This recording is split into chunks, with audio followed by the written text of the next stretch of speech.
Bonoan versus Zubiri, racket sa Senado. So ngayon dad, na-expose ni former Secretary ng DPWH ni si Manny Bonoan na meron daw usapan siya with the former Senate President na si Mig Zubiri na meron daw 24 billion pesos na leadership fund. So ngayon maraming mga na-shock dito kasi ang sinasabi ni former DPWH Secretary, lahat daw ng senador ay nabigyan mula sa 24 billion pesos leadership fund na ito. So maraming mga netizens ang nagwala dito sa comment section. So yung mga akala nila mga nagmamalinis na senador, nakinabang din pala dito sa DPWH na leadership fund kung totoo ang mga aligasyon at mga sinasabi ni former DPWH Secretary sa kanyang expose. So Dad, ano nakikita mo nangyari dito? Itong mga kalakaran kasing ganito, kung aaralin natin nung nakaraan, meron na talaga mga tinatawag sila mga pork barrel, di ba? Sa Congress at Senate, talagang nabibigyan sila ng pork barrel. Pag sinabi mong pork barrel, ito yung mga pondong nilalaan para sa kanilang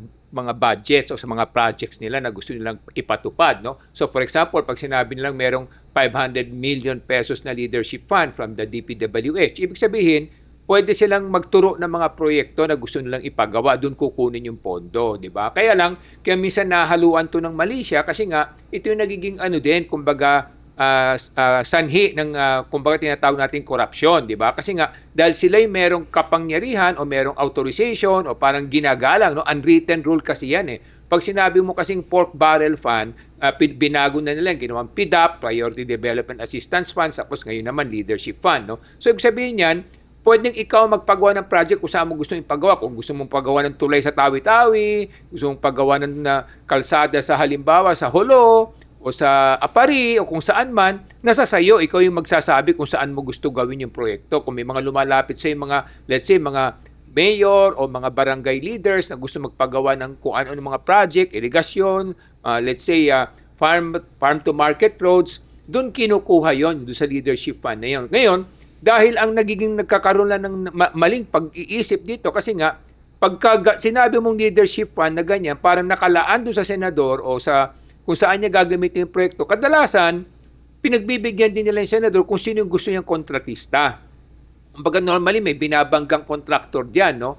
Na yun nga yung sinasabi nila na parang niluluto na, no? Doon sa based on the testimony doon sa Sandigan Bayan, parang sinasabi nila na pre-arranged na lahat, no? May mga may mga sasaling contractor, pero meron na talagang napili at yung mga magpapatalo sa kontrata, bibigyan pa rin ng pabuya. No? So, ganun na nangyayari kasi sa ating lipunan. No? Na matagal ng kalakaran kasi ito, hindi naman ngayon to binabago-bago lang kasi yung pangalan. And in fairness, hindi lang naman sa Senate, pati sa Congress din merong ganyan, no? Na dati pang na-expose na yan, no? Noong pang panahon. No? So, paulit-ulit lang kasi binabago lang nila yung mga salita o yung mga semantics lang ito. No? Pero ganun pa rin yung at tinutukoy, no? So ngayon, wala naman sanang masama sa mga ganitong pondo. There's nothing wrong with this kind of allocation if it will be really used for the good of the country. At saka walang kickback scheme sana, walang komisyon o rebate, no? Kaya but that is utopian thinking, no? Ibig sabihin ng utopian thinking kasi nga, siyempre, pag binigyan ka ng ganyang proyekto, ng ganyang pondo para pagpagawa mo yung mga proyektong gusto mo, siyempre may mga nakabangga na kontrakto na naghihintay, no? At kadalasan yan, siyempre, pinipili na ng DPWH at ilalatag sa iyo. So, ibig sabihin nun, alam na nila kung sino yung papanalunin at meron kang makukuhang rebate o komisyon o kickback na sinasabi natin. Siyempre, ngayon, ang tanong diyan, matutukso ka ba o hindi? Yun ang tanong diyan.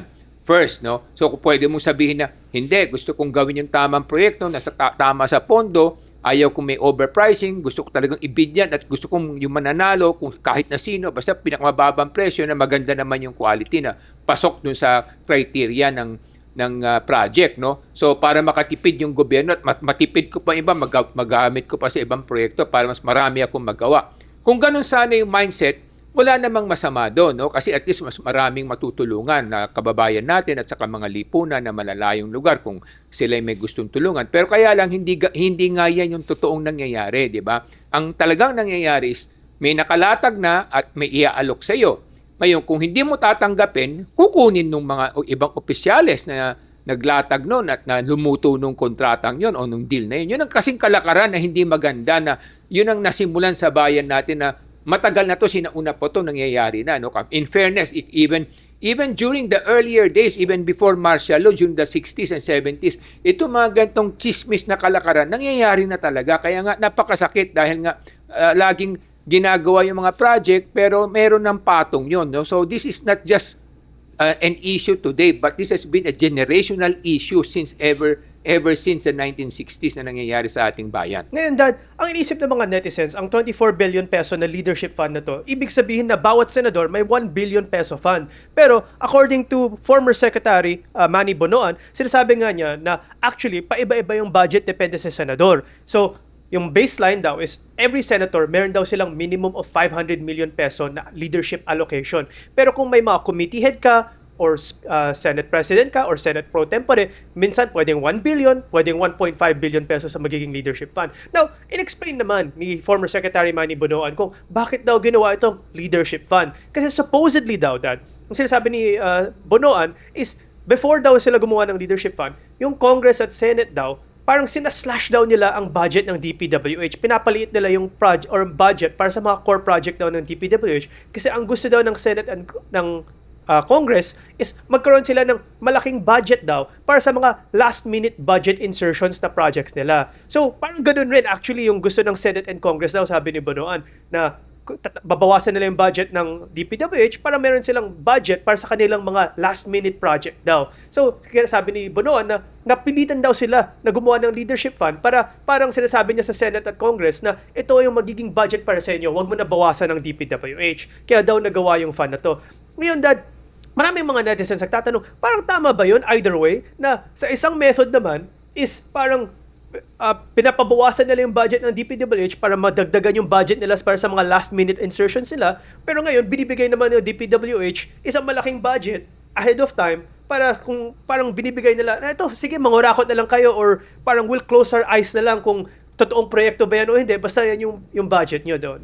So, tama ba yung sistema na to? I mean, regardless of the leadership fund, mukhang may pagkakamali nga talaga, as you said, na parang sistema na natin to. Is there a way for the Philippines to actually escape this? Is there a precedent that can actually correct this? Or are we going to be stuck here? Kasi it seems that Senate and Congress and DPWH seems to be in cahoots na talaga for this fund, no? Of course, we're not saying na all the projects are ghost projects, pero nakikita natin dito sa flood control scandal, it seems na maraming talaga mga ghost project or overpriced project, no? What do you say, Dad? Well, number one kasi katulad sinasabi natin, no, it takes a very strong leadership to be able to correct all these mistakes. No, this kinds of institutional ingrained corruption or systemic corruption that we're saying is already, kumbaga, part of the culture and the system that's happening in our country. It will take really a very strong leader to be able to correct this kind of system because it's a mindset issue. It's not just the system, it's the mindset. Ibig sabihin ng mindset, karamihan kasi sa mga kababayan natin, pag lumahok sa politika at sumali sa politika, iisa yung isipan nila na kinakailangan gamitin ang kanilang kapangyarihan para magkamal ng kayamanan. Yun ang masakit na nangyayari sa ating bayan. So it's a mindset. Then number two, gagawa sila ng napakaraming istorya at para nang sa ganun mapaikutan yung ating mga kababayan kung ano yung totoong nangyayari. No? So maraming kwento, maraming kumbaga turuan dyan para sa ganun hindi nyo makita kung ano talaga yung nangyayari. Parang squid tactic ngayon nangyayari. Ngayon meron akong ihahambing na kwento niyan para at least maunawaan ng ating mga kababayan. Ano? Kasi nga, ang merong mag-asawa, no, meron silang nakatira sila sa isang maliit na condominium, no, na Pag-ibig, no. So alam mo naman, maliit yung mga kwarto doon, saka kadalasan tabi-tabi yung mga building, so may nagkikita sila dahil may mga balcony sila doon, no. So maliit lang yung kanilang unit, no.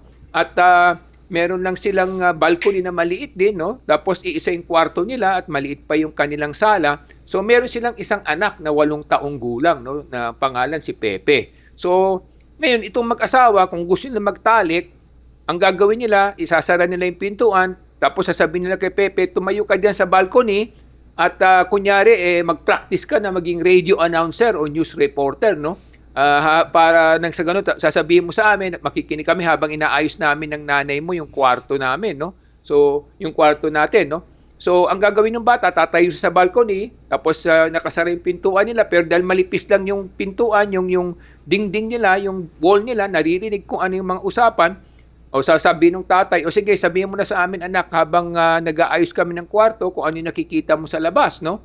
So, yung si Pepe naman, nagkukwento siya, no? Nandun siya, nakatayo sa balcony, sinasabi niya, O ngayon, sa ganitong oras, alas 10, sabi niya, merong nagbibisikleta, sabi niya, dito sa kalsada natin, sa pasilyo. O, tapos after a few minutes, sabi naman niya, merong dumating yung mamang sorbetero, sabi niya, nagtitinda ng mga sorbetes. So, sabi niya, pangatlo, sabi niya, si Mr. and Mrs. De La Cruz na ating katapat bahay natin dito, sabi niya, katapat building natin. Sila ay nagsesex at nagtatalik, sabi nung Pepe. Nagulat yung ama, no? Sabi nung ama, sumigaw yung ama, bakit alam mo na nagtatalik sila? Sabi niya. Sabi nung bata, kasi yung anak nilang si Juan, nandun din sa balcony at nagpapanggap din na news reporter katulad ko. So, ibig sabihin, minsan akala natin na hindi alam ng mga kababayan natin yung mga katiwalian at pangkarambong at pangungulimbat na nangyayari sa ating lipunan kasi nga napakaraming kwento, napakaraming pagbabago ng mga pangalan at ng mga terminology ang ginagamit. Pero at the end of the day, alam ng mga kababayan natin kahit na paikot-ikutin mo pa yan, na may mga nangyayaring kababalaghan at may nangyayaring mga katiwalian. Ang tanong na lang kasi ganito, no? Ang tanong na lang is, bakit ba patuloy na sinusuportahan ng ating mga kababayan yung ganitong klaseng kultura at ganitong klaseng sistema?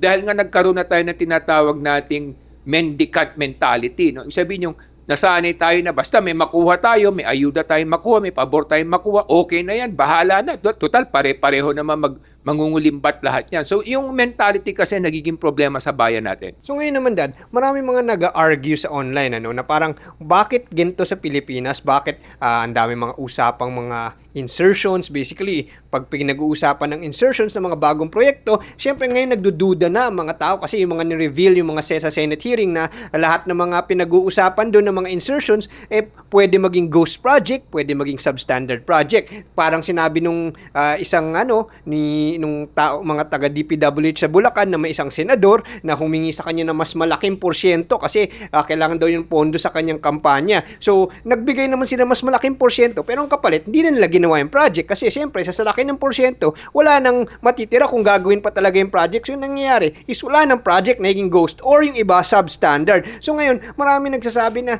parang are the Filipinos really capable of ruling their own country? Kasi pag kukumpara daw yung mga ibang mga bansa tulad ng mga nasa Africa na dati silang mga kolonya ng mga European countries nung tulad dati ng South Africa, ng Zimbabwe, ng Rhodesia, nung dati silang mga naging mga part ng mga Western empires or colonies, napaka-unlad ng kanilang mga ekonomiya, malinis ang kalsada, mga proyekto na gagawa at maunlad talaga lahat. Pero nung nabitawan na sila ng mga Western powers, tulad ng sa atin, nabitawan tayo ng Spanish government at American government at Japanese government, parang nagiging African style daw, parang nagkakanya-kanyahan at yung usapan sa mga proyekto, ganun din, ghost project din ang pinag-uusapan sa Africa. So parang yung sabi ng mga tao na sa Pilipinas, parang ganun din, parang African model ang style na hindi lang sintulad sa Africa kasi mas violent dun. Pero dito, wala lang yung violence pero pareho din yung hindi na naging progressive yung bansa.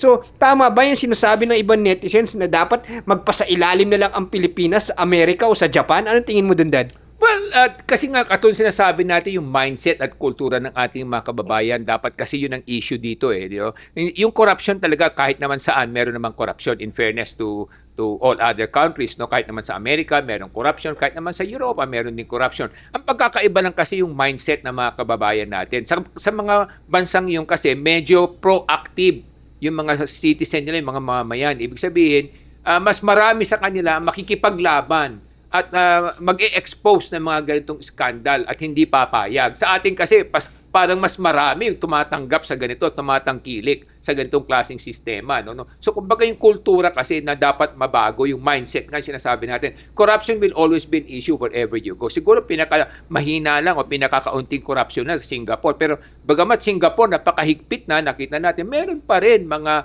pailan-ilan na napapakulong kung talagang nagkakamali o nagkakasala pagdating sa corruption. Nakita natin in the past several decades, kahit na yung mga ministro nila minsan na involved din sa korupsyon. Yung nga lang talagang napaparusahan. So yun ang una kasi doon, no? Yung sistema natin, no, na napakahina ng mga institusyon natin na pag may mga gumawa ng mali o katiwalian sa bayan, katulad nito, nakikita natin, halatang halata na at nabulgar na at nasabi na, pero ganyan, nakawala pa rin at medyo nag-happy-happy pala yung mga hindi pa nakukulong. Kumbaga, sinasabi nga nila yung kultura na still big so that you can defend big. Huwag ka magnakaw na maliit. No? Kailangan lakihan mo yung nakaw mo paano mapagtanggol mo yung sarili mo kung mahuli ka. So, yung ganong mindset kasi ang dapat mabago, no? Yung kultura. So, hindi lang yun. No? Kung katulad natin, sinasabi nga natin, no? Nangyayari na yan sa lahat ng sistema ng ating bayan. Can this be corrected? Yun ang biggest challenge dito kasi, no? Can this still be corrected? Sa akin, it will take some time to correct this, pero it needs a lot of parties to get involved. No? One, yun nga yung leadership, di ba? If you have a strong leader who can really give a good example, talagang leadership by example, hindi salita, di ba? And then talagang babantayan niya, magiging diligent siya, bubuo siya ng team na diligent, na talagang babantayan yung sistema. Pangalawa, yung kultura din, ano? Kasi nagsisimula yan sa pamilya, di ba? Sabi nga nila before a child becomes an adult, it's the family that gives the ideas to a child what is right, what is wrong. No? So this is where it has to come in also. Yung mga parents, mga educators, mga teachers, dapat magkaroon din ng mga high moral values. No? So kinakailangan mag-involve din dito yung mga simbahan. Diba? Kasi nga kinakailangan sama-sama to. It's not a one-person thing. It has to be a systemic kumbaga, correction or rectification that needs to be done in the society to be able to change this. No? But again, it starts with one man who can lead this country with the right moral principles, with the right values, and with a strong leadership. We will show good example, not just by words. Ngayon naman, ang sinasabi ng isang famous economist na tulad ni Dr. Bernie Villegas na sa Korea naman corrupt pero still progressive pa rin sila kasi sa Pilipinas, ang sinasabi niya, marami mga stupid economic policies. Bawal magnegosyo dito, bawal mag-invest dito, bawal yung mga ginto, bawal magtrabaho, bawal pumunta ng overseas yung mga kababayan natin. Pero kung titignan natin yung model ng Korea, titignan natin yung model ng mga ibang mga bansa, kahit na may corruption dun sa mga western countries at mga advanced countries, yet naging first world sila kasi magaganda yung mga policies nila. So that, would you agree with Dr. Bernie Villegas na pangit talaga yung mga policies ng Pilipinas and policies are what's bringing us down? Well, before the policy happens, it starts with the mindset. No? Kasi yung mindset, diyan nagsisimula yung policy. No? Kumbaga, every policy comes from your mind. No? Kumbaga, yung mind mo, kung ano yung naging biases niya, yun ang napakahalaga doon. So, yung tamang mindset kasi ang dapat na maituro sa ating mga kababayan, sa mga liderato at sa mga namumunot na mamahala. Kasi kung yung mindset mali, lahat ng policy na gagawin mo, mali na rin yun. No? Hindi na makakatulong yun. At the same time, kung mali yung mindset, kahit na anong gawin mo sa sistema sa isang institusyon, mali pa rin ang tatakbo ng institusyon kahit na maganda yung sistema kasi mga nakaupo at nailagay doon, mali din yung mindset. So, ano sinasabi nating mindset? Yung mindset na makasarili, una. Pangalawa, yung mindset na hindi iniisip kung ano yung magiging beneficial sa bayan. No? So, for example, katulad na binanggit mo, no? Napakarami kasing policies na mali. Bakit? Kasi yung mindset mali. Ang mindset is, pag negosyante yan, kinakailangan pahirapan para kumita tayo. Pangalawa, kung negosyante yan, malaki yung kinikita niyan. Kaya nga kinakailangan kunan natin o hingan natin. Ganon Ayun ang isip na mali kasi hindi nila nakikita na yung mindset na ang negosyo, ang success rate, napakababa. No? Only 5% of 100 businesses today will succeed after 5 years. But they don't understand that. They think that all businesses are making money. So, merong nga mali sa sistema ng pag-iisip, di ba? Pangalawa, na yung negosyo, kinakailangan pahirapan. So, para nang sa ganon, hindi sila yumaman. So, very selfish yung thinking no? Self-serving. Mali nga The more the businesses thrive, the more they can employ more people and give better salaries. Ganon, ano? Tapos yung mindset na, magbigay tayo ng libre sa mga kababayan natin, libreng ganito, libreng senior citizen discount, etc. Yes, it's good. Good politics and it's good for the senior citizens. But the question is, will it really benefit society? Yun ang next question kasi. Ang sumasagot yung businesses, hindi naman yung gobyerno. Correct. Hindi bali sana kung yung discount na ibibigay mo, pwedeng i-reimburse ng mga businesses na yon sa gobyerno. Ngayon, ang problema kasi dito sa ganyang mindset, nagbigay ka ng senior citizen discount. I'm a senior citizen and I enjoy the privileges. Pero pag nakikita ko kasi maliliit na lang minsan yung mga restaurant, hindi ko na ginagamit yung senior citizen dahil naaawa rin naman ako sa mga tindahan, di ba? So, ngayon, ang problema niya kasi ganito, hindi naintindihan ito ng mga kababayan natin.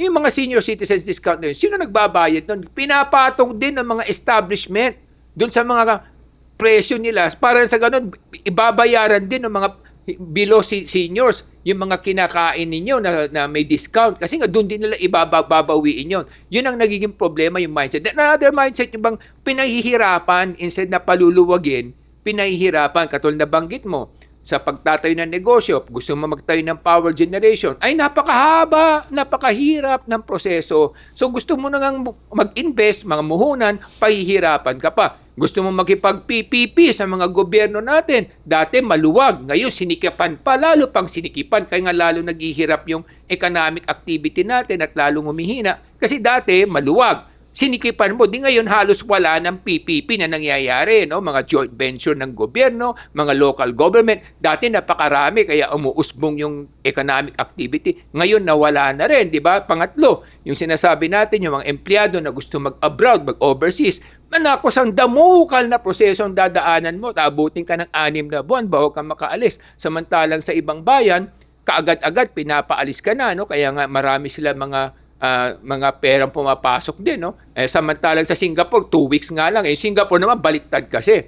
Kaya, ginawa nilang 2 weeks kasi gusto nilang remain muna yung empleyado doon kasi nga sila mismo kulang na kulang ang empleyado. Dito naman, baliktad. Sobrang empleyado natin. Hinigpitan pa, hinabaan pa, inaabot ng 6 na buwan. Singapore nga, 2 weeks na ang binibigay. Kasi nga gusto nila pag-isipan mo muna dahil mas kailangan ka namin dito at mataas din yung sweldo dito kaysa waalis ka pa. Dito naman baliktad, wala na kami maibigay na trabaho, lalo ka pa namin pahihirapan na hindi makabiyahe. Yung mga ganun bang pag-iisip, no, na napaka-selfish, self-centered at hindi iniisip yung kabuuan, no, na marami silang ibibigay na kwento na kesyo ganito, kesyo ganyan, baka mabiktima ka, etc. Kung dito ba walang trabaho yan, di ba mabibiktima yan o mabibiktima din yan? Di ba hindi na naiisip yun Nasa abroad na, hindi ba naman gustong umuwi pa dahil may gera doon at sumesweldo pa naman siya.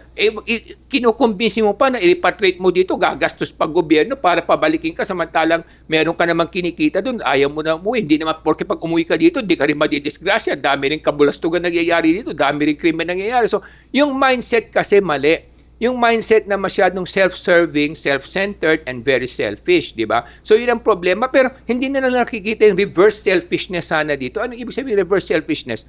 If there are more Filipinos who are doing well, and if there are more Filipinos who have jobs, they can pay more taxes, then ikaw as a career official or bureaucrat or politician, mas malaki rin kikitahin mo kasi lumalaki yung kita ng bayan natin. Yun ang nagiging issue kasi natin dito na naging problema ng ating sambayanan.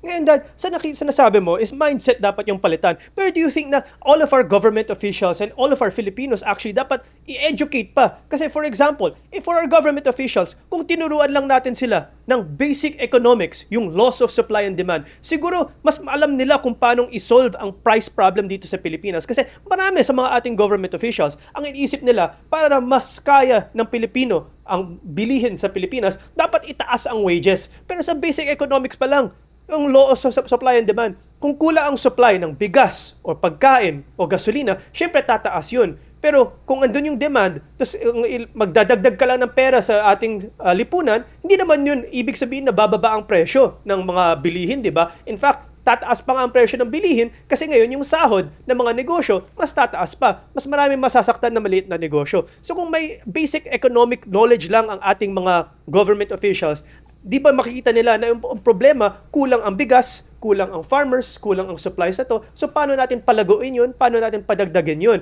Kasi marami nga nagsasabi na ang sasabi ng gobyerno natin, dapat i-protect natin ang farmers kaya pinagbabawalan natin ang import ng bigas na sa ibang bansa kahit na mas mura ang bigas sa ibang bansa.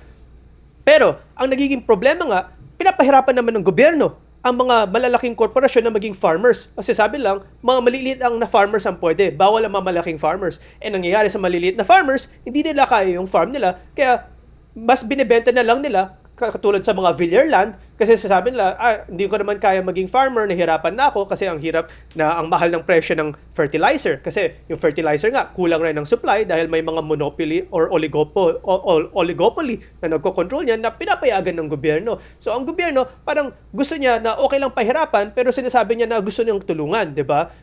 Syempre yung Villar naman, sasabihin niya na, sino naman bibili ng farmland na yan? Gagawin ko na lang subdivision kasi kung farmland yan, kumpanya bawal yan.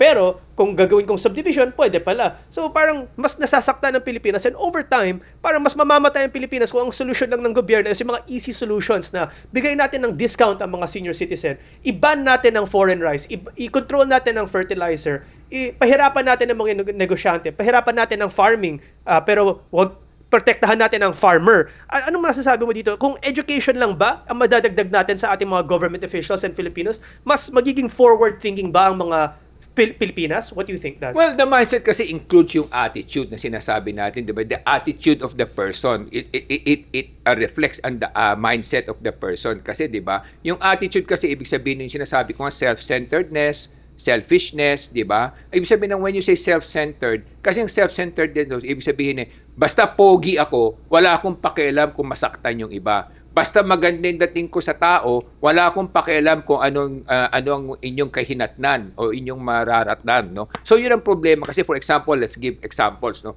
For example, maganda kasi in fairness naman, maganda kasi yung soundbite napakaganda. Pag sinabi mong itaas natin yung mga sweldo ng mga manggagawa, syempre immediately pogi points yun, no? Pero ang tanong dito, naisip mo ba, kabayan, na pag tinaas mo yan, di tataas din yung mga presyo ng bilihin. Una. Pangalawa, tinaas mo yan, pagkatapos ang problema, hindi pa maganda yung takbo ng ekonomiya. Kung maganda yung takbo ng ekonomiya, then maybe it would be possible, no, na ma-absorb. Pero kung hindi maganda yung takbo ng ekonomiya, tapos tinaas mo, hindi kaya mas mabawasan yung mabibigyan ng trabaho. Hindi ba? So nadagdagan mo yung ilan nagtatrabaho, pero nabawasan mo naman yung iba na gusto magtrabaho na hindi makahanap ng trabaho dahil nga nagtitipid din yung mga kumpanya sa kanilang mga gastusin, di ba? Kasi nga yung mindset nga mali. Akala nila porque kumikita ng malaki yung Meralco, kumikita ng malaki yung, let's say, PLDT, kumikita ng malaking pera yung Manila Water, akala nila lahat ng kumpanya ganun ang katayuan na kumikita sila. But these are very unique businesses, kaya sila malaki ang kinikita. 95 to 99% of the businesses are making very, very small margins, and even if they're even making money, some of them are even losing money, most of them. No, but they're just trying to survive and sustain themselves so that they can be productive. But those people in government, most of them, they don't understand that. What they have in mind is, no, lahat kayo kumikita, kaya pwede kayong patawan. And then yung mindset nga na sinasabi natin na, for example, sasabihin mong yung sweldo, minimum wage, may problema na tayo sa minimum wage pa lang, nakikita naman natin yun, di ba? Anong problema doon? May minimum wage ka, but you apply that same minimum wage to all companies, no? Kung merong 100,000 enterprises, you apply that to all of them. But the problem is, parang weightlifter din yan Parang kang weightlifter Heidelin Diaz can easily carry 200 kilograms, no? But a young kid, a 10-year-old kid, you let them carry even 10 kilogram, 20 kilogram, hindi niya kakayanin yon, hindi ba? So it's not the same. If you let Meralco pay minimum wage, no problem sa kanila yan. Idadaglag nila sa bill ng kuryente yan. Pag pangkaraniwang negosyante, mga sari-sari store, mga beauty parlor, yung mga maliliit na negosyo, kaya ba nila magbayad ng minimum wage? Nakikita naman natin yan, kadalasan nakakausap natin, hindi nila talaga nasusunod yun, no? So, anong ginagawa nila? Part-time na lang kasi hindi nila kaya bayaran yung buo, hindi ba? So, yun ang sinasabi natin na yung mindset kasi na dapat maturuan o magising ang ating mga namumuno na mamahala na one size does not fit all. Yun ang number one issue dito. Number two, if you want to be selfish and self-centered, do it the right way, di ba? Kasi by imposing difficult conditions to the general public, talagang mahihirapan yung mga kababayan natin. And sila nagsasuffer at the end of the day, di ba? Sila nagdurusay kasi nga walang trabaho, kulang ang trabaho. Pangalawa, tumataas ang presyo ng bilhin. Kasi nga, pataas ka ng pataas ng presyo ng sweldo, di tataas din yung presyo ng bilhin. Pangatlo, sinasakal mo yung supply. Napakaraming mga dahilan kung bakit nila sinasakal yung supply, di ba? Bakit kamo? Sinasakal yung supply kasi nga may mga malalaking negosyo, may mga negosyante na binabayaran sila o sinusuportahan sila para sa ganun ilimit nila yung supply ng mga items, di ba? For example, sa kuryente na lamang, di ba, nakita natin, 5 malalaking higanteng grupo lamang at kumpanya ang nagko-control ng 70 to 80% ng power generation ng Pilipinas. Could you imagine that? Kaya nga, laging kapos ang kuryente kasi nga, bago ka gusto mong gumawa, hindi pwede. Talagang gagawin ka na napakaraming dahilan para hindi ka makapagpatayo. Marami tayong nakausap na dayuhan na ganyan, na gusto magtayo ng power generation sa Pilipinas. Anong sinasabi sa atin? Napakahirap ng daming kondisyones na binibigay. Parang ayaw na kami magnegosyo rito. So yung ganong mindset, yung kultura na pag wala akong pakinabang, mabuti pa wala rin mangyayari sa ating bayan. Yung ganong mindset na sinasabi ko na attitude because of too much selfishness na na-ingrain sa pagkatao na masyadong binibigyan ng pagpapalaga yung sarili kaysa yung makakabuti sa bayan na eventually makakabuti rin sa pamilya niya. Hindi niya naiisip yon. Short-sighted masyado kasi ang nangyayari sa ating mindset ng ating mga kabayan na mumulok. At sinabi nga ni Dr. Bernie Villegas, nabanggit niya na corruption happens everywhere and anywhere. But that is true. The institutions, if they're weak, may hirapan din. Kaya nga, bakit kahit na gawin mong strong yung institution, but how can you make us institution strong if the mindset of the people running those institutions are also in the wrong direction? Yun ang naging problema. So, it's not hopeless. Again, as I've said, all we need are people who will be able to show leadership in the right direction. In fairness, meron din naman tayo niyan. For example, nung panahon naman ni President Cory Aquino, pinakita naman niya na wala siyang interest na kumita sa gobyerno. No? Nakita naman natin yun. No? Kaya nga maraming humanga sa kanya. No? Kaya lang nangyari naman sa kanya, because of the lack of management skills, nagkaroon tayo ng mga problema tungkol sa power. No? Lagi nag-brown out. Kasi nga, parang yung mga tao niya hindi rin nagplano. No? Kumbaga masyadong naging pabaya naman din. Ano? So, yun ang nangyari. No? Kaya nagkaroon ng problema. Kaya pagpasok ni President Ramos, ginagamot niya yung power problem dahil maraming brownout nung kapanahunan na yon. So doon nagsisimula yung mga ganong sistema na sinasabi natin. Noong panahon ni President Noynoy Aquino, nakita rin naman natin, no? Kaya sumigla din yung ekonomiya, nakita natin yun. Kasi nga parang nakita nila yung Pangulo parang walang interest sa mga ganyang mga issue na korupsyon o may makukuha ba siya. Pero ang problema na may mga nakapaligid din sa kanya, no? Yun ang naging problema rin. So, ibig sabihin, hindi pa totally hopeless ang Pilipinas. Meron pa namang pag-asa, no? At sa nakita ko from 1960s up to now, nakita ko naman yung mga pagbabago na paunti-unti nga lang nangyayari, hindi nga biglaan, no? Pero it's not totally hopeless because I've seen the Philippines sa 60s, 70s until now, and I will say na malayo-layo na rin yung ating tinakbo. Yung nga lang napakabagal at napakahirap kasi nga napakaraming mga maling mindset sa ating mga namumuno at namamahala. Kaya mga kababayan, dito sa Ilocano Defenders Party List,